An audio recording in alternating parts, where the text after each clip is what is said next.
Many people think that accountability begins when we act, but in Ezekiel 33, accountability begins much earlier.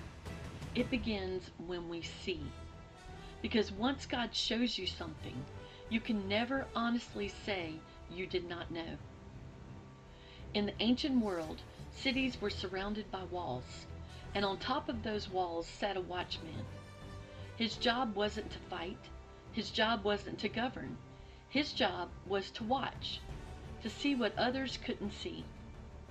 The watchman had a different perspective. While the city slept, he watched. While families worked, he watched.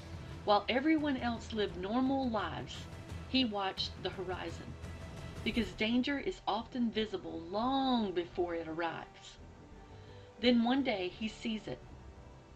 A dust cloud, an army, a threat approaching. And in that moment, a decision must be made. Not by the city, by the watchman. God says the watchman must sound the shofar. Warn the people, wake the city, raise the alarm.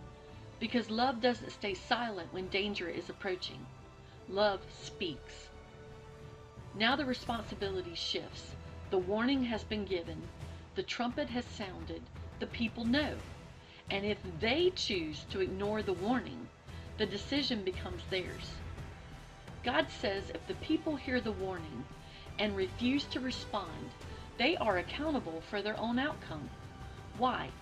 Because they had the information. The trumpet sounded.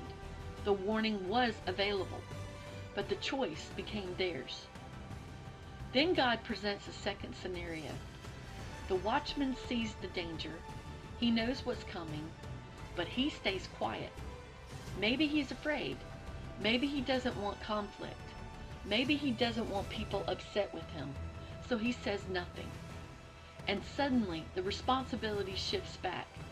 Because the watchman had knowledge, he had vision, he had information others didn't have. And when he remained silent, people suffered without warning.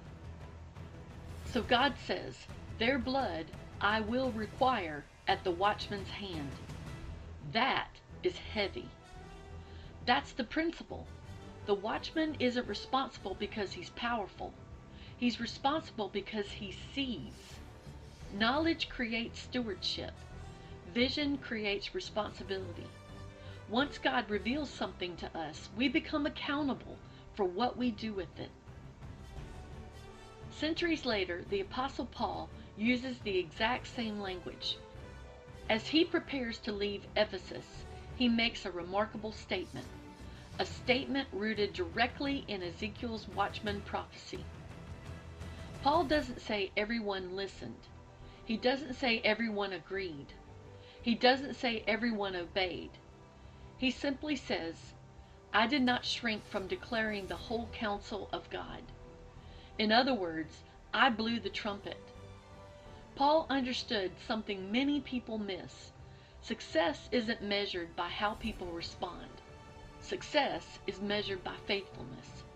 The watchman's job is not to control the city. The watchman's job is to sound the warning. The watchman wasn't sounding the trumpet because he hated the people. He sounded it because he loved them. A fake friend stays silent to stay comfortable. A true watchman risks discomfort because love values people more than popularity. And maybe that's the lesson of Ezekiel 33.